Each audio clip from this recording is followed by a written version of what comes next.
So thank you very much for inviting me today. Very happy to be here. Very happy to actually share some of the insight of the business with you guys, and hopefully that will be useful for you either today or in the future. Um, I mean, me so first of all, I'm French with this accent. I can see there is a lot of nationalities in the guys and girls in the call, so that's very cool. Um, Me, I've been a lucky internet entrepreneur since 1995.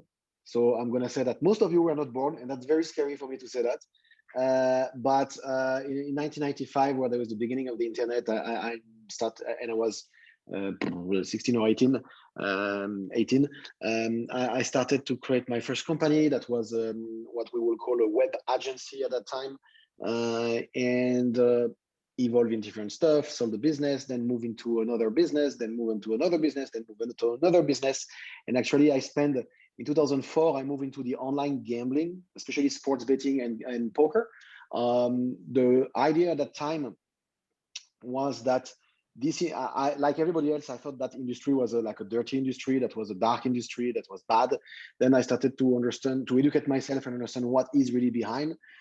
And I was envisioning that this industry would become regulated, and that there is some market share to do and to develop and to create before it becomes regulated and get ready for the regulation.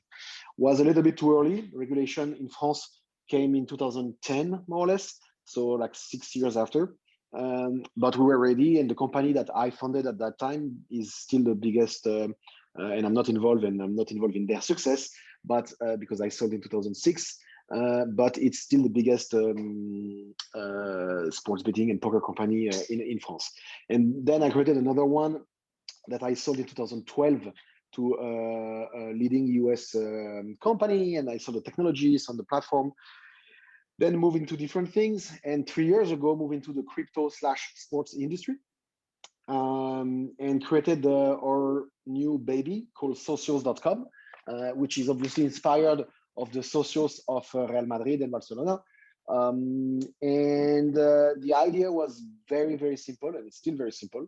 It's that 99.9% of the sports fan of most of the teams are not either in the stadium, in the city, or in the country of the team that of the team that they are supporting. And so the question mark is, what can you offer to fans? What can you offer to fans for them to be recognized and being empowered and actually have a vested interest in the teams? And that's how we started to create what we are doing. And long story short, now 3 years after we started, we are 100 employees, 97, I think, but let's say 100 today. And we'll be probably 140, 200 this year. And we are very, very, very lucky because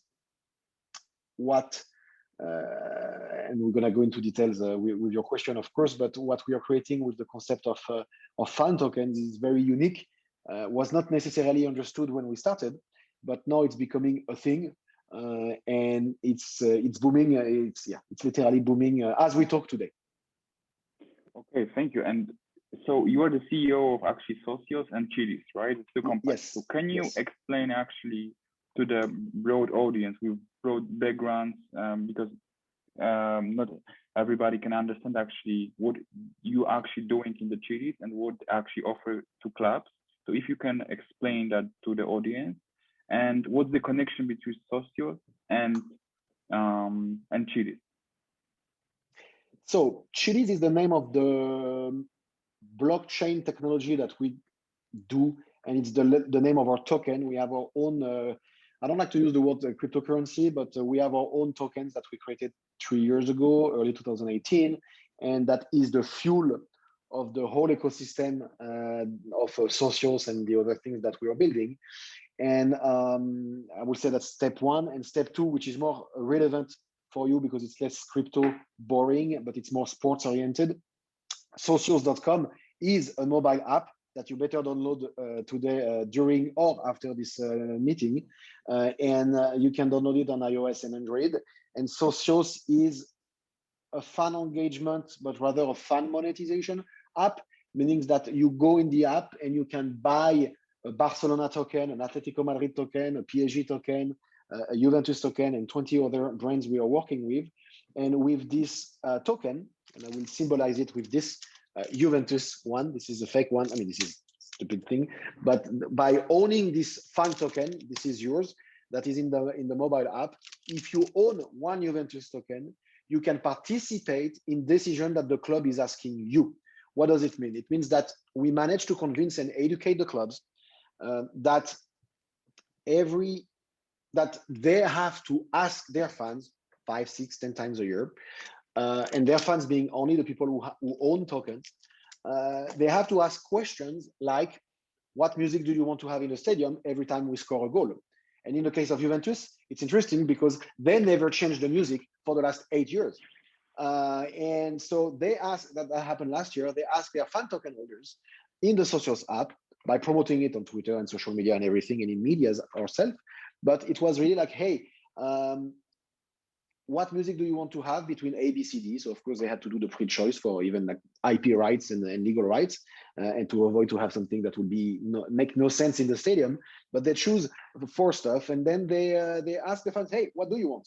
And in the deals we have with clubs, we managed to convince them that, hey, if you offer this power, this influence to the fans, you need to commit to the outcome of this decision. So that's what they've done. So right now, when the club is asking their fans something, they are committed to enforce the outcome of the question. So we started with that, and of course there is plenty of questions that can be asked to the fans, absolutely not related to the sports and the team or the coach or the players for obvious reason. But it can be related to the design of the jersey, can be related to the design of the bus, can be related to things during COVID. Only the fan token holders in Galatasaray Stadium, for example, there was like a cardboard cut, real pictures, and in the stadium that were put. Or AS Roma, there was the LED. You had like some Skype video call or something like this on the LED during when there was no fans. So the whole concept of what we are doing is that there are fans everywhere in the world. Actually, if you work in the sports industry, the first question is, what is a fan in 2021? And the reality is, a fan is not just the guys that goes in the stadium. And sports team used to think that, because of the last 50 years, that fans are the guys that live in my city and and goes in the stadium. Now, most of these brands, they have thousands, hundreds of millions of fans. And you don't talk to someone that is in Japan, in Vietnam, in Korea, in China, in Brazil, the same way that you talk to someone that is in Italy. So me, I live in Japan. I'm a super fan of Barcelona. What can you give me? What can you give me that makes me feel better than just having a jersey that I bought here, or that having either a fake or real one? Doesn't matter. I'm still a fan. I'm watching the match. I'm following you sometimes on Twitter, but I don't care because in Japan I don't use Twitter, or in Korea I definitely don't use. So what can you give me? And so we created this concept of fan tokens that are digital assets that suddenly in my phone, I own it there. And because I own 1 or 1,000, I'm suddenly like a super fan or a fan 2.0. And that's a little bit where we are heading, is how we define fans in the digital era, and how fans are not, first of all, fans are a sum of so many different tribes. There is the fans that are in a stadium who has a tattoo that are like the hardcore fans. There is fans that are, it's not our invention, but I like to use it, the fluid fan. The guys, the fans are not anymore exclusive to a team. They actually like multiple teams and multiple sports. They actually like more the athlete sometimes than the teams themselves. So you need to embrace the fact that teams will have to live with this new generation of fans, and you as younger audience will also consume sports completely differently in a more digital way. And therefore the teams has to adapt. And that's what we believe, what we bring on the table is not the solution, is one solution. And there will be many others, but we are just one of them, and we are pushing that narrative.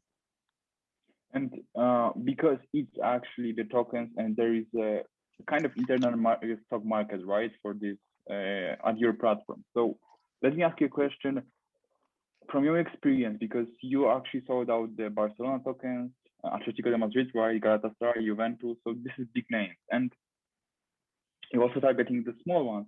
But still, how it's more about like the club, so the connection, real connection of fans to the club, and how about trading of these actually tokens?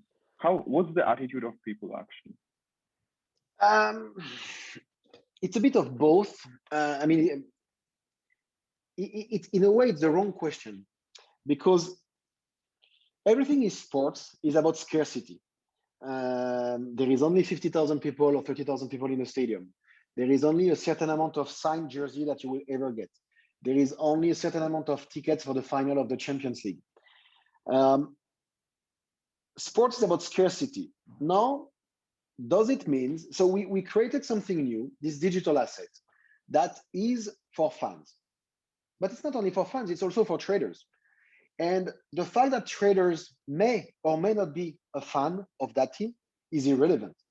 Because at some point, if you create a market where there is a liquidity and people trading that asset, it does help the fans to have a liquid market as well, to buy and to sell based on their will and their appetite or sentiment towards their team.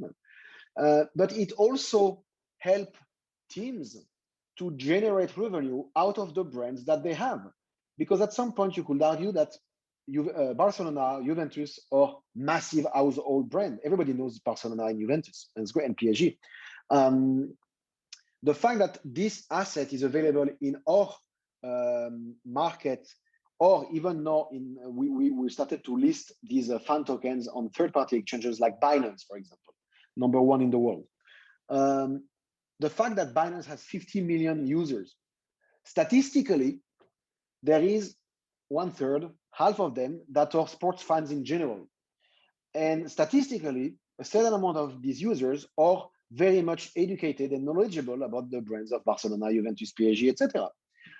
So the fact that they interact with these teams one way or another is natural. And it's part of this new narrative that we are building. Do they buy fan tokens because they are fans? Maybe not, but they do know the brand, they do interact with this, and it does generate a transaction that at some point generates a revenue to the club. And that's difficult to explain, that's difficult to embrace, that's difficult to acknowledge, but it's happening.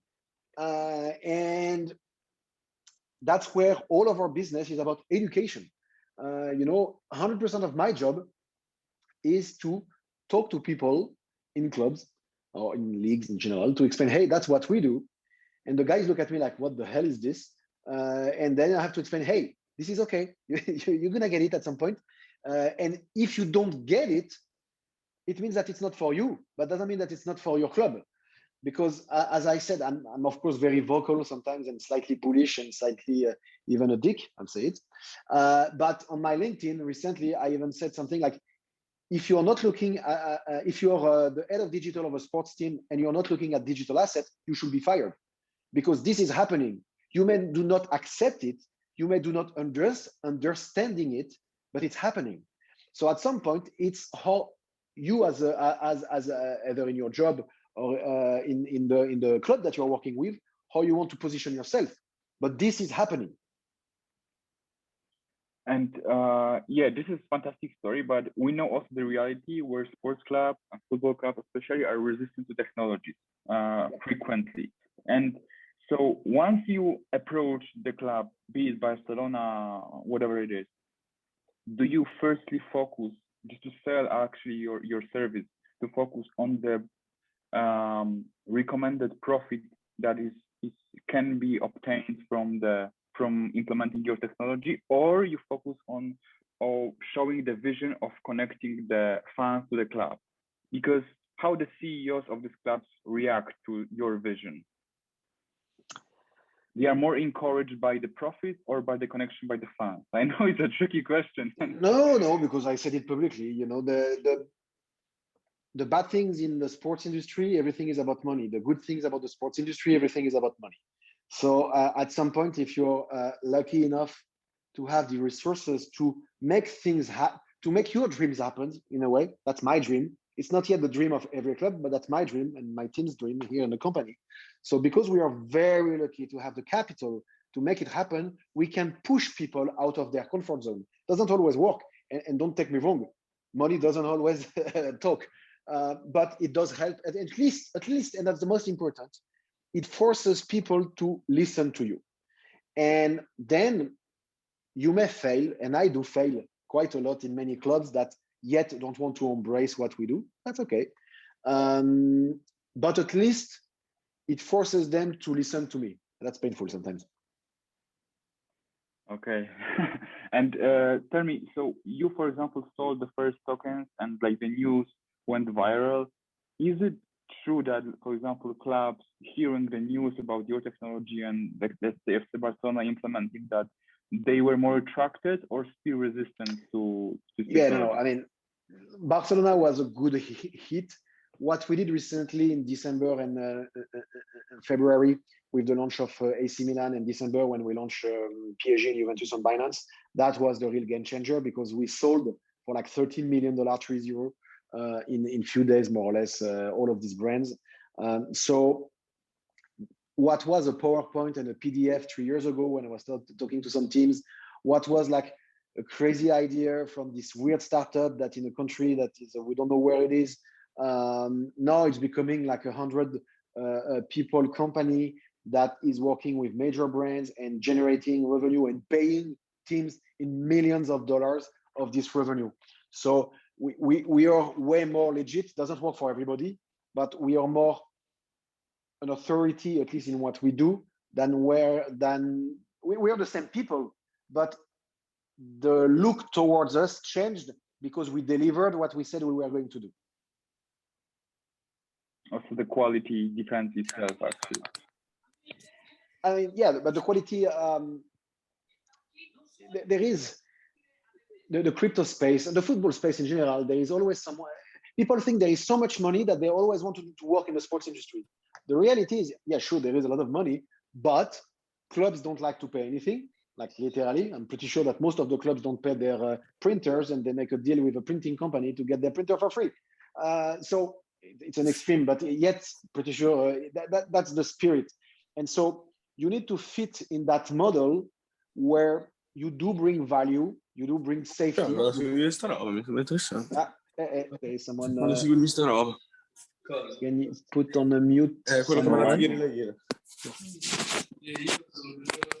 Federico, can you be on mute? Yes, thank you. And so we,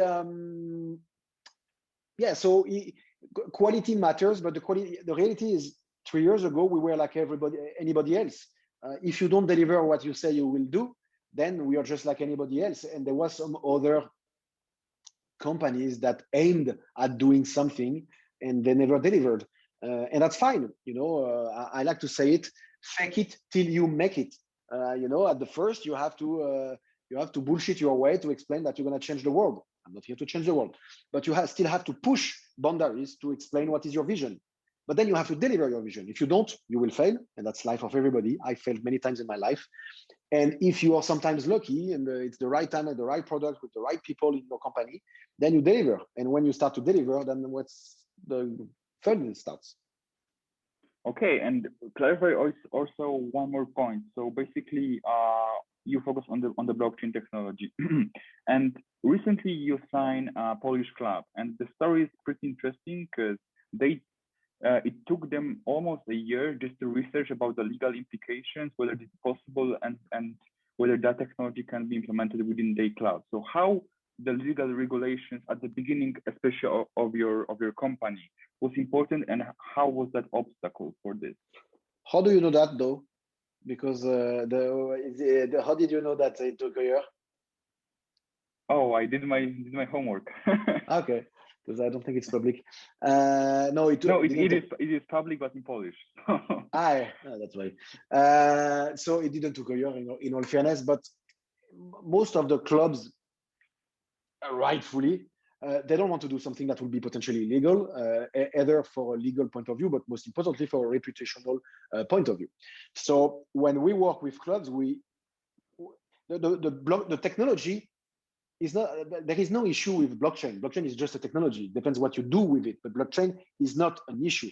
The question is, does fan tokens and issuing fan tokens is a regulatory product or not? And does it fit in certain regulation? In some country it does, in some other it doesn't. And what we do is very, very specific. It's a niche. We don't raise money, we provide utility, we are not securities, etc., etc. So in the case of Legia, but that's true in most of countries. In most of countries, we usually provide what we call a legal opinion that is done by first-year lawyers that will review the law, say, yes, what you guys are doing is legal, and yes, issuing a fan token for that team is legal. Great. But in Poland, in full transparency, the team asked Legia, asked us, hey, we need clearance from the regulator itself. So, okay, we took one of the best firms in Poland, and we asked KNF, which is the regulator of, I don't know if it's banking, securities, whatever. And we asked them, we shared information, we sent like the whole project, and they replied to us after a few months. They replied to us, yeah, that's okay, you can do it. We're okay with this, and this. And that's what triggered the launch of the token, which of course gives us security for us, I mean, comfort rather than, and comfort, of course, for the team. But that's critical when you want to create a billion-dollar business ish. You do have to make sure that what you do is obviously legal. And when you do what we do, sometimes there is a thin line between the gray or the white, the gray and the dark. And you need to make sure that you are still on the white-ish of the gray part and never cross that. And if you cross, sometimes it's fine, but you still have to be careful because you know, when you want to innovate, you cannot just wait for regulation to happen. You have to push them. And that's one of my billionaire friend in France who is, who actually is in the telecom industry, and I think we bought in Poland, Play, I think it's called. Okay. And he always said to me, and I'm talking like 10 to 15 years ago, but he said, Alex, do not wait for the regulator. Do not educate the regulator. Go for it. And because sometimes if you wait for a green light that may never happen, then you're screwed. So you have to make sure that you don't do something wrong. That's the most important. But there is a big gap between doing something wrong and doing something right, but that is not approved yet. And so you need to find the right balance between that. Okay, so let's go back to like this connection with the sports, with the fans actually, and the fan engagement. So let's say 5 years ago, there was this average club that selling tickets, merchandising, and so on. Now you entering the stage, connecting fans more to the club using tokens. What do you see actually even the next step, the future of that?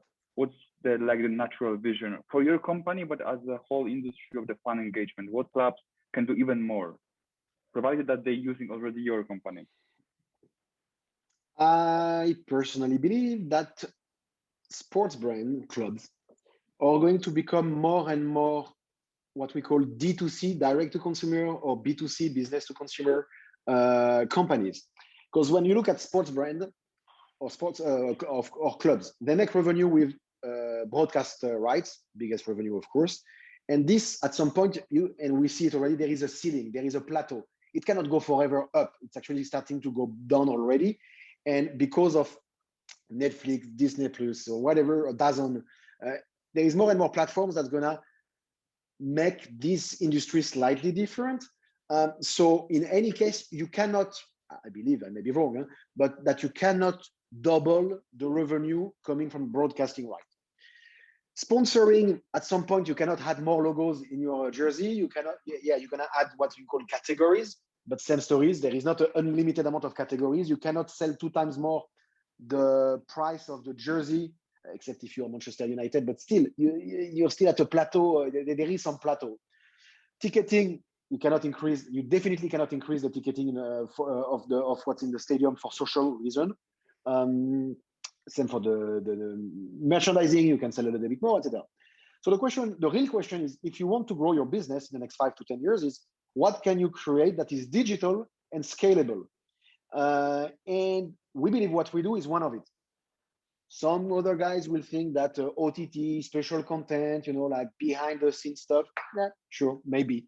I'm not a big fan of this. I don't believe people are buying behind the scene content. It's already on Instagram for free. And you need that to engage with your fans rather than trying to put a paywall for that. So these brands are going to have to focus on learning how to do B2C businesses, meaning acquiring users, what you call fans. They need to become customers. These customers need to engage with your platform or platforms, including ours, put money into it. It needs to do a revenue. You need to retain your customers. You need to do fraud system, because there is always guys who wants to screw you. And they're going to have to create a business out of this. And that's where I believe the future is. And that's why we're spending a lot of money into that. Okay, and also about the future, but especially your company, because you will start expansion in the US, right? And with the kind of also additional funding and financial support for that. So the question is, do you expect, because there are some reports indicating that, especially in the sports industry, Europe is less willing to adopt new technologies, especially when it comes to fans and sports clubs. Do you expect that the expansion in the US will become a bit easier because of how the culture of the US towards technology? No, it's much more difficult in the US than it is in Europe for a few reasons. One, we are European and not Americans, and that makes a huge difference. We are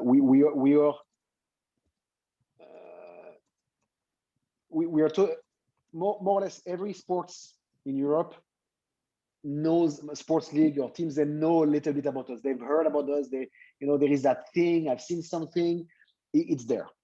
In US, when you call the leagues, they have no clue about who we are, what we do, what is this, because Americans tend to focus very much in their domestic market, and they don't look at all about what exists outside of their market. So there is a lot of education that needs to be done. There is a lot. There is a lot of education. That's why I do a lot of interviews recently. Then their model is different. In Europe, as you've seen, we've signed with Paris Saint-Germain, Juventus, Barça, Atletico Madrid. We didn't sign with any league because, at least for now, fans are fans of teams, not leagues. So we don't see how we could sign a league and create a token for a league. We are looking at it, but still, it's not really the model. In US, it's different. In US, I cannot sign a deal with the Lakers. It's impossible. You need to go through the NBA and you need to make a deal. And actually, it has to be approved. And usually, you cannot really do that, especially when it's about innovation. It has to be fully approved by the league and by the other teams. So the approach that you have to do in more or less in the 5 leagues in US is completely different. It's more complicated. It's regulatory way more complicated as well. So yeah, it's gonna take time. Your main focus will be other sports, like for example, signing a deal with the NBA club, or still staying with the soccer club? At the beginning. At the beginnings, we focus always on the biggest sports in each country we were targeting. So we targeted soccer or football in Europe. We have esports as well. We have in India, of course, cricket. In Korea will be baseball, actually. But in US, it has to be NBA, NFL, NHL, MLB, and MLS. So soccer will not be the number 1, but it could be the first one, nevertheless. But we are targeting every league. Okay, so one more question from me, and then we can start the Q&A. So if you have any questions, you can drop them on chat. I have also questions from guys who couldn't attend this event. But my last question is, yesterday there was a very interesting conference about the football industry.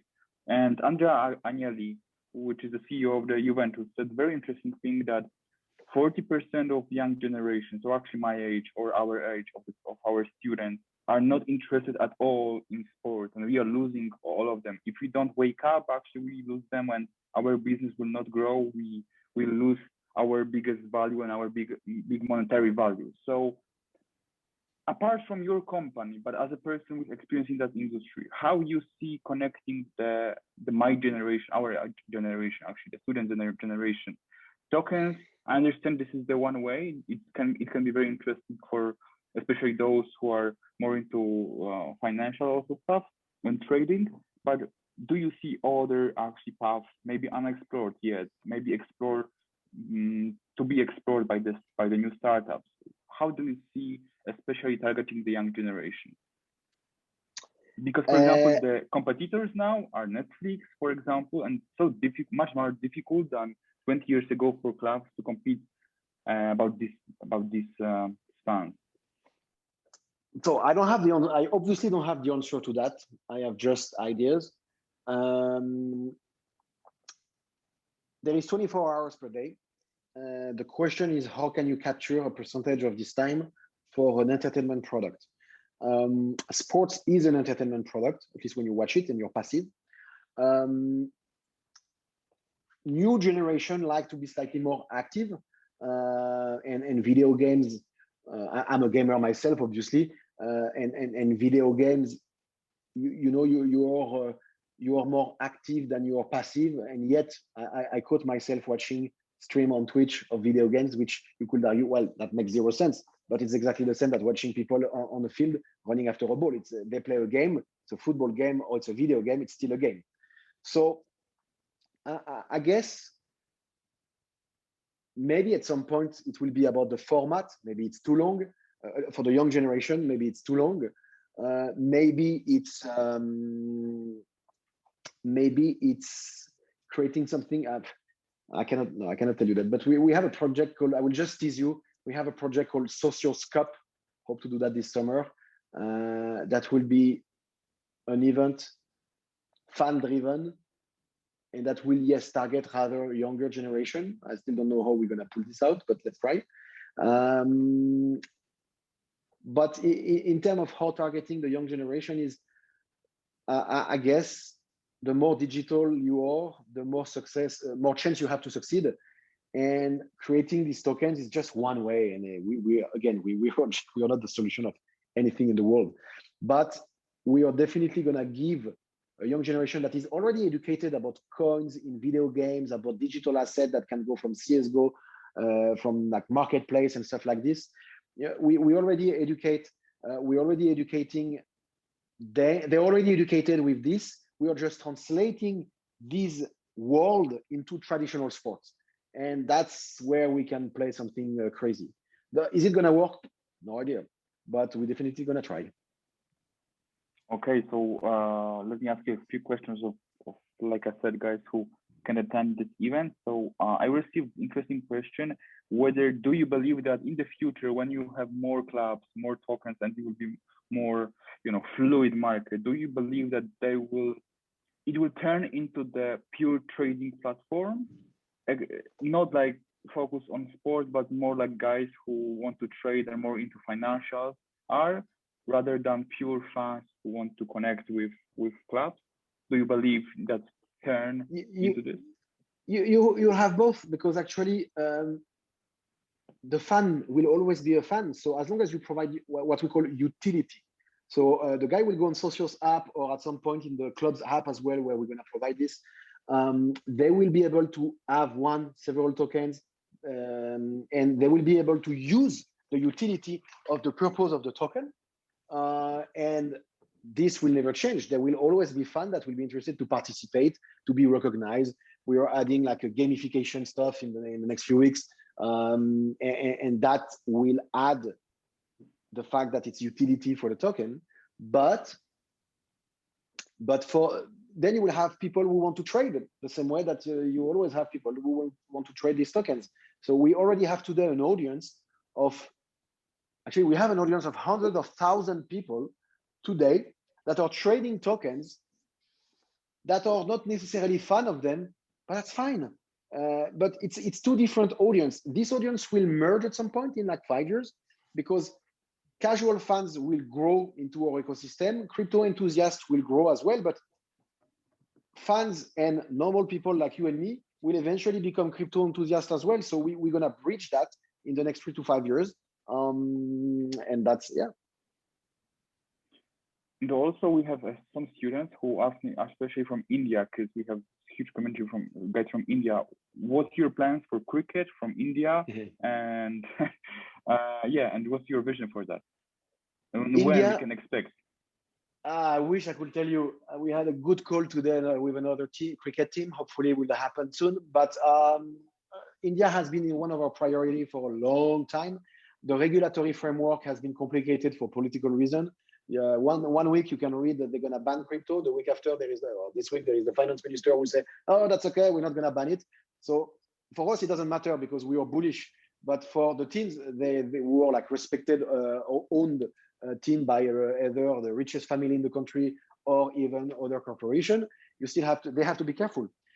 So working on that for the last 18 months, it will happen, either IPL, either ISL, but it will happen in the next months. Once we're there, we'll be very aggressive to push.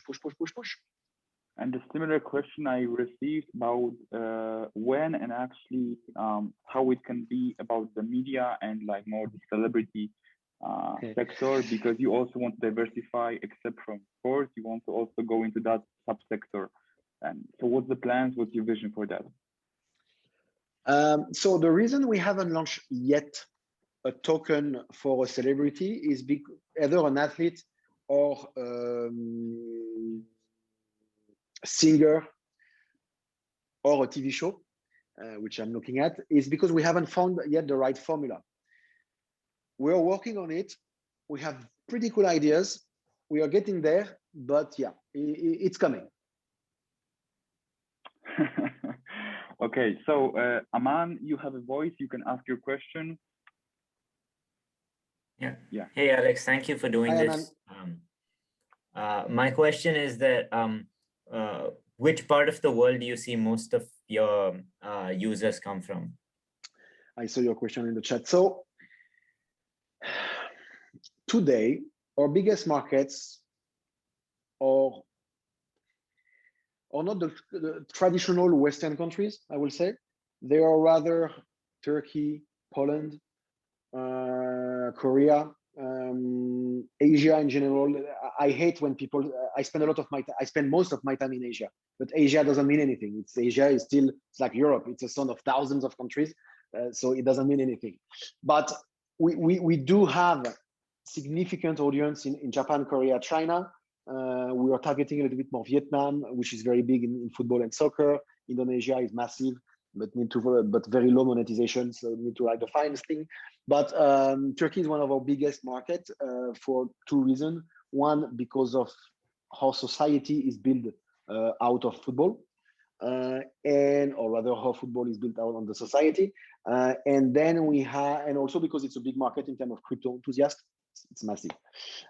Brazil is booming. Last few days, Brazil is booming actually. And we believe that, I like to say like this, but Brazil is our next Turkey. I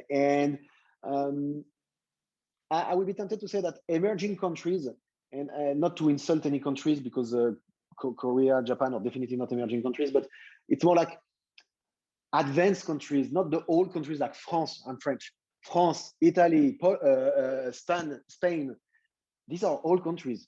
And they don't get immediately what we are doing because the youth there is not hungry as much as younger and more aggressive countries. And that's maybe not so progressive, right? Yeah, progressive is actually the right word, and risk-taking. So it's easier for me to explain what we do to a Korean guy, a Turkish guy, and even an Indian person than a French guy. It's so annoying. But it is what it is. Okay, so next is Theo. So you can ask a question. Yeah, so I was asking because I was very interested by the concept of tokens. I had not heard of it, and in the United States, they're doing it, the NBA, as a form of highlights, so digital highlights, the NFTs. I was wondering, because you explained that it's hard with the league and everything, there's more regulations. Can this model be applied to, for example, European leagues, or are the highlights owned by a separate, the TV rights, for example, like Canal+, or? How come you have a very good accent for a French guy? I've lived most of my life outside France. That's why.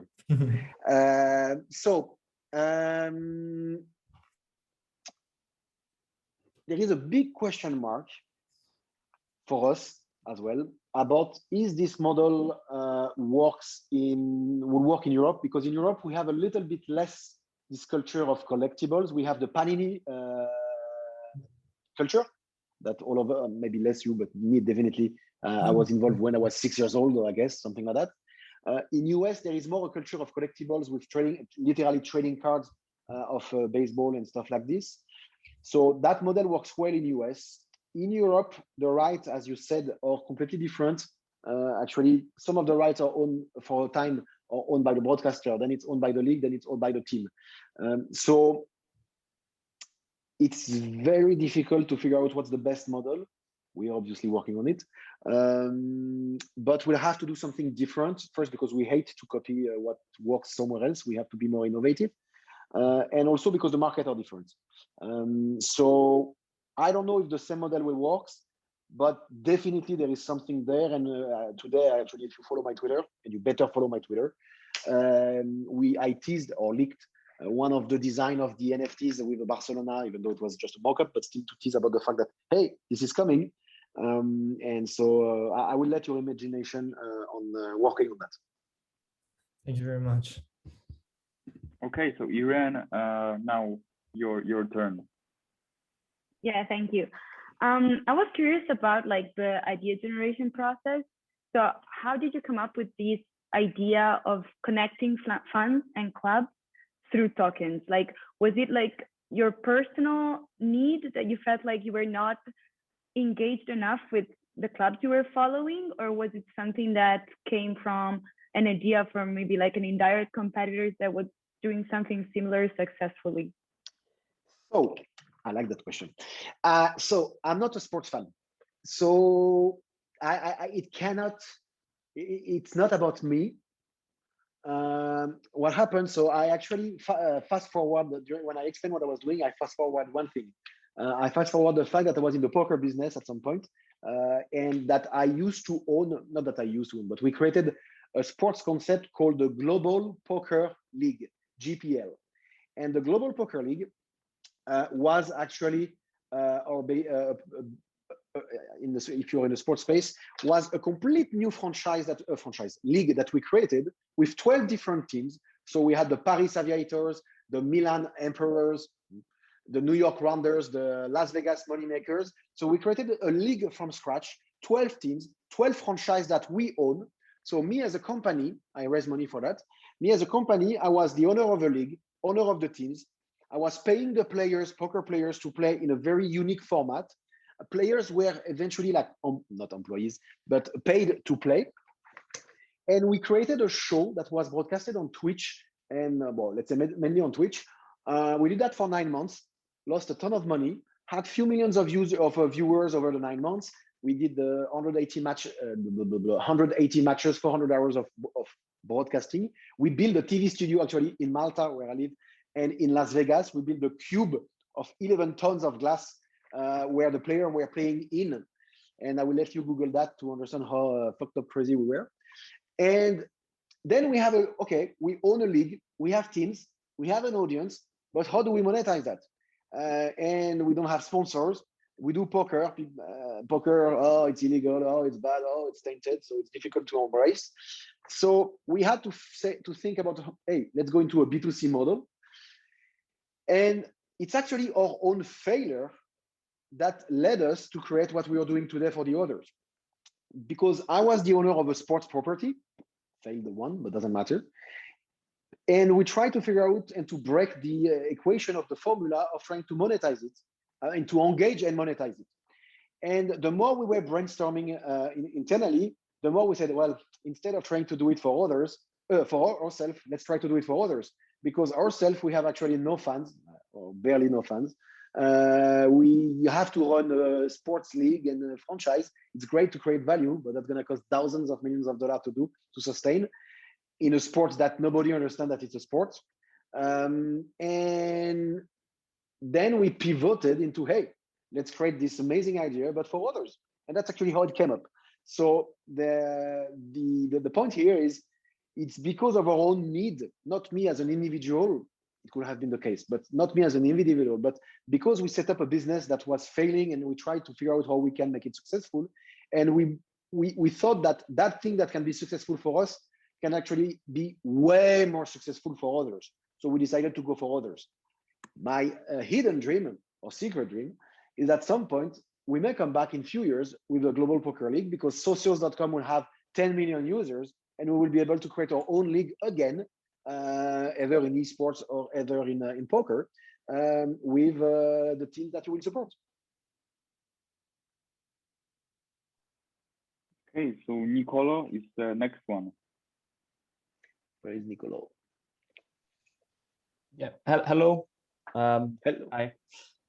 Yeah, I wanted just to ask you what's the meaning of the BAR, for example, BAR/CHZ index. Like, how would you explain what is that compared to simply the cryptocurrency? If someone wants to invest in it, for example.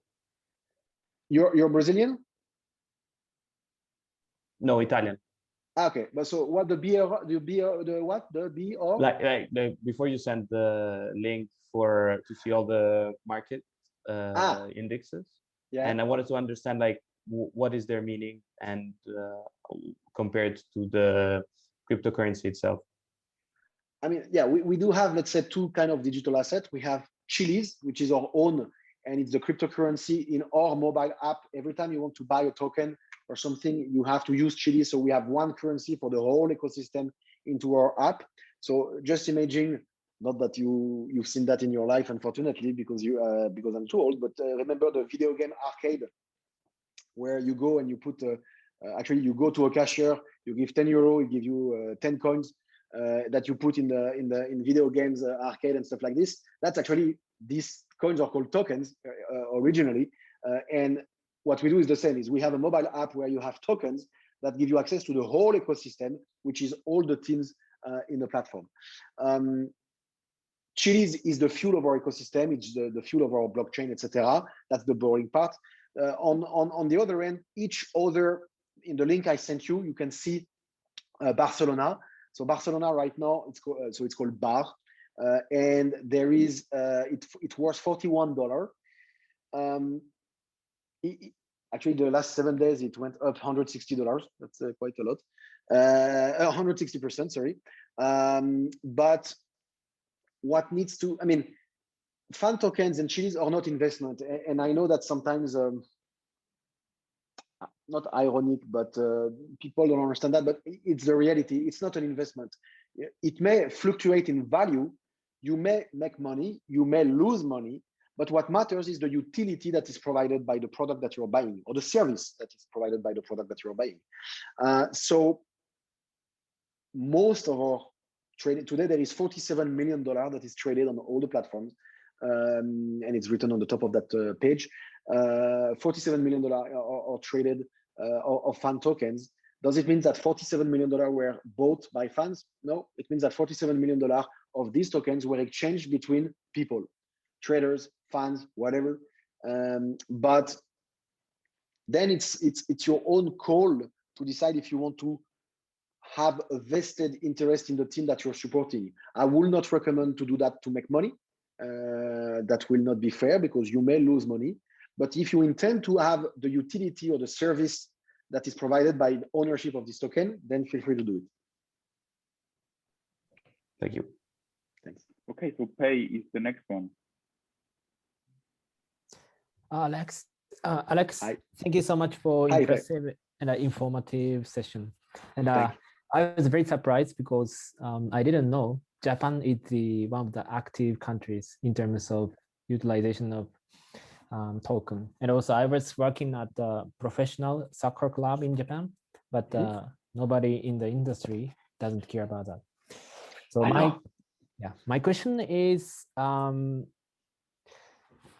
pros and cons to utilize token to activate users or to fund money, because to take into account liquidity and scalability, I think we have another way, for example, IPO or some find angels and so forth. So in compared to other way of similar method, what is pros and cons to utilize token? So it's very important. And first of all, why Japan was big and still big in our community, because I spent a lot of time when in 2018 in Japan, in Osaka and Tokyo, in order to at that time actually fundraising as well a little bit, or at least to sell and pitch our project. And as you know, Japanese are very, big soccer fans, obviously, baseball first, but still soccer fan. And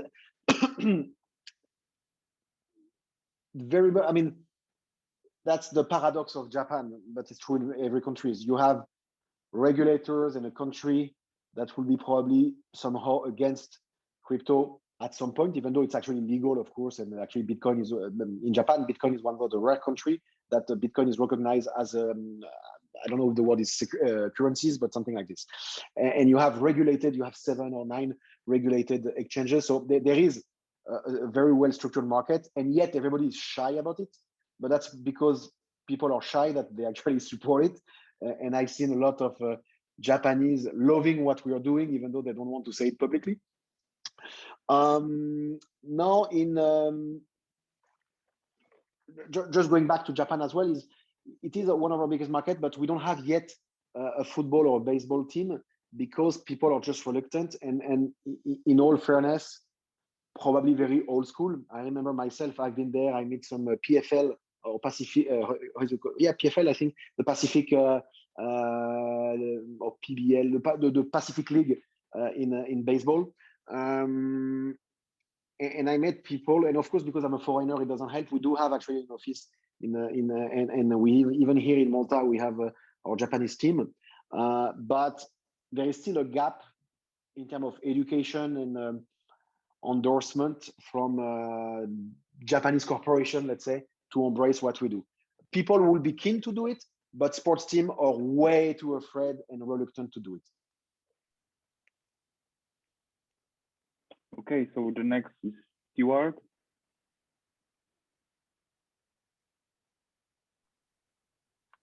Hi there. Hi, Alexandre. Thank you very much for the presentation. I actually heard you, I think you did a presentation a few months back with GSIC, which I listened to, and actually asked a question about the sort of the potential. I think you've discussed it a bit today as well, sort of how it could turn into more of a trading than utility platform.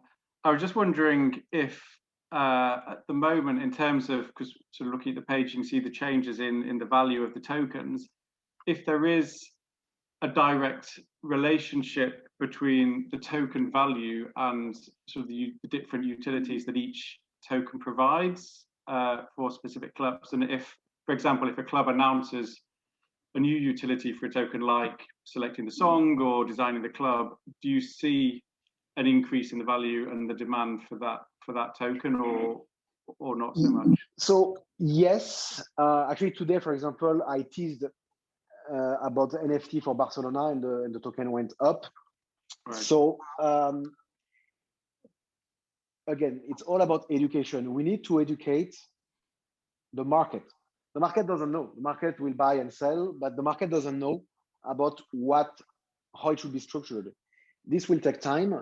I'm going to give one example that was cool that happened last summer when Paris Saint-Germain headed up to the final of Champions League.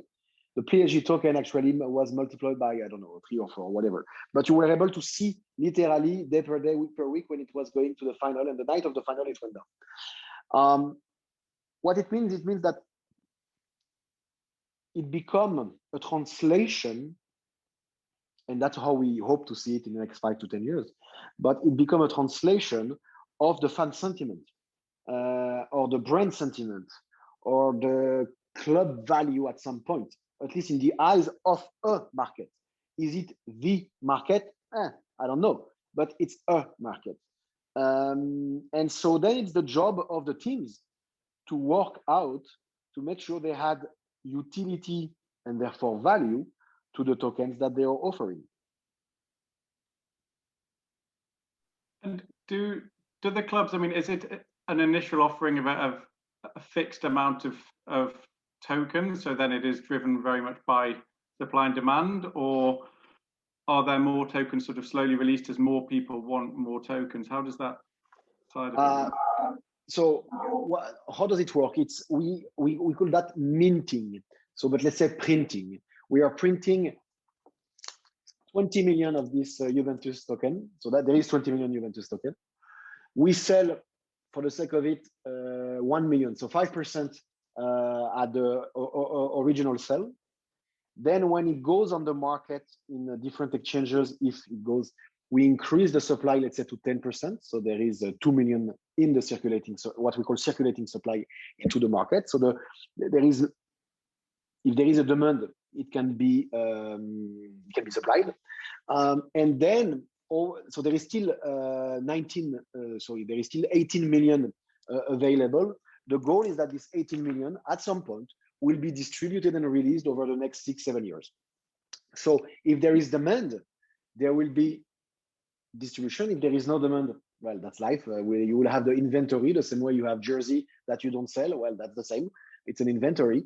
But there is a goal, of course, to liquidate, because that's how the clubs, that we didn't talk about that, but the clubs are generating revenue through us with two mechanisms.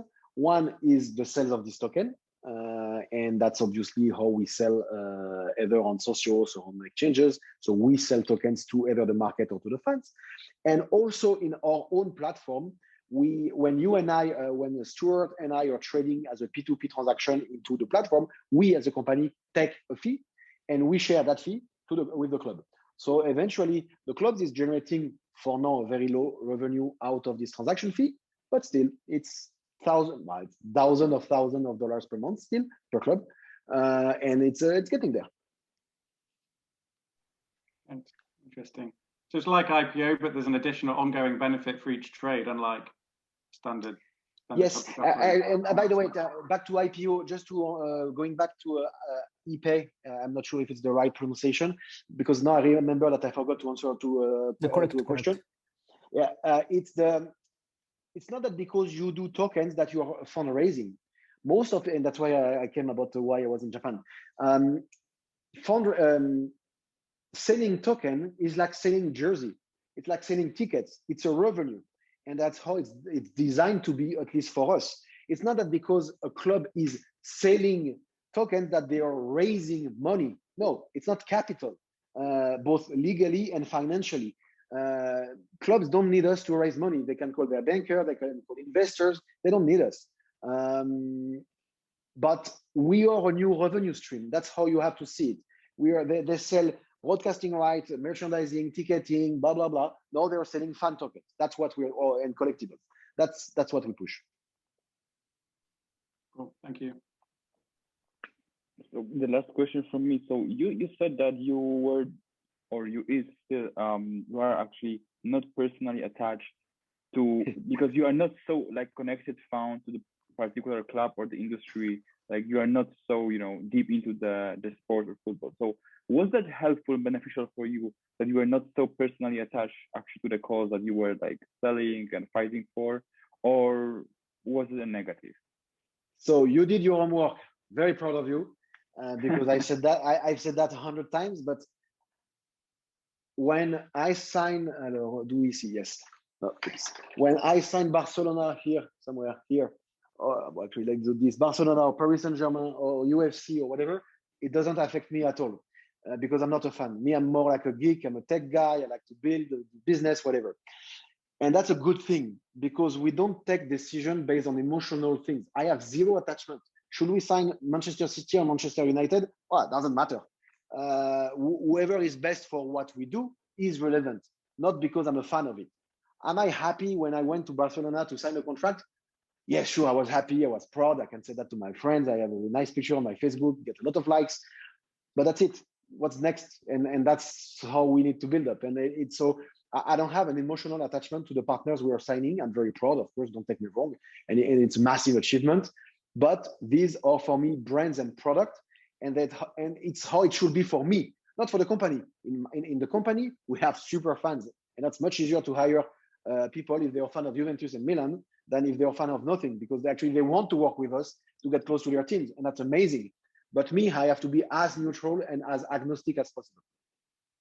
And at the end, do you have like any actually piece of advice for anyone who wants to start a kind of startup or small business in the sports industry particularly? You mentioned, for example, the regulation stuff, which is for me very interesting and valuable. This advice about regulations and going for it despite the odds at the market. So do you have anything else that you can share with us based on your experience, because you entered the market in the early stage of these technologies in the sports, and it's still early stage actually. But the technology is the same. It's just the application of that technology that is different, because now it's like when I set up my first business, my second business in '97, which was an online city guide called webcity.com, was like a website in 37 cities in France about cinema, restaurants, etc. And our business was to have people going on our site to sell advertising. Great, but in '97 or '99, there was, in France at least, there was 7 million people connected to the internet at best, and it was with a modem. And the technology to provide this information is more or less the same today. It's much faster, of course, but it's still the same. So at some point, you have to. The only advice, it's not an advice, but is you need to be early.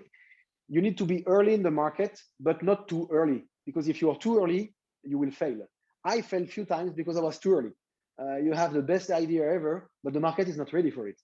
And in the case of Socios and Chiliz, if we didn't have the money we have at that time, and we still have today, we would have failed big time, because we will not have the runway, and our model was unsustainable. And when you talk to teams and you have to pay $5 million or whatever to work with them, and you're going to make zero the first 2 years, well, you need to come at the right time. But I always say, what actually usually it's to be on time, you have to be early. But you have to not be too early. That makes zero sense, but I'm sure you get it. Okay, thank you very much for today, and hope you had a good time after your question. We asked you questions, and thank you for attending, everyone. We are uploading this video to YouTube later on, and yeah, and best luck in the US, in Europe, and in maybe other sectors as well. Thanks a lot, and don't forget to download the Socios app. Very important.